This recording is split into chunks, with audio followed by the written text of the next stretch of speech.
জাতীয় মাছ ইলিশ কিনতে গেলে দোকানদারেরা পাম্পট্টি মারতে শুরু করে। স্যার ম্যাডাম কইতে কইতে গাল দিয়ে গেদা তুইলা ফেলে। এই যুগে আইসা তারা খুব ভালো করেই বুঝা গেছে ওকিনি ফুকিনিরা ইলিশ কিনতে আসে না, অথচ তলে তলে কি হচ্ছে সেই খবর তো কেউ রাখে না। মধ্যবিত্ত মানুষেরা 10 দিনের মাছের টাকা দিয়ে একদিনে ইলিশ মাছ কিনা বাড়ি আসে। হাই রে ফকির আমরা সবাই, পার্থক্য শুধু কেউ ইলিশ কিনার আগে আর কেউ পরে। বাপরে, বাজারে 1500 টাকার নিচে কোনো ইলিশের কেজি নাই। আবার একটা ইলিশ কাইটটা সিরা 3 দিনের বেশি টানাও যায় না।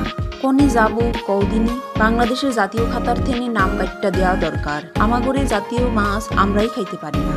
এখন একটা কড়াইতে একটুখানি সরিষার তেল দিয়ে হলুদ গুঁড়া, মরিচ গুঁড়া, স্বাদ মতো নুন, জিরার গুঁড়া দিয়ে সব ইলিশ মাছ একসাথে দিয়ে দিব। ভালো করে মাখাইয়া ঝাঁকাইয়া ঢাকনা চাপা দিয়া চুলার উপরে বসাইয়া দিব। একখান ইলিশ মাছ কিনতে গেলে পকেটে সব টাকা ফুরাইয়া যায়। তাইলে আমরা কেন লিখতে যাব জাতীয় মাছ ইলিশ? খারই জাল দিতে হবে না কিন্তু। ব্যালেন্ডারের জগ দোয়া পানিটা দিয়ে দিলাম। 3-4টা কাঁচা ঝালও ছাইড়া দিলাম।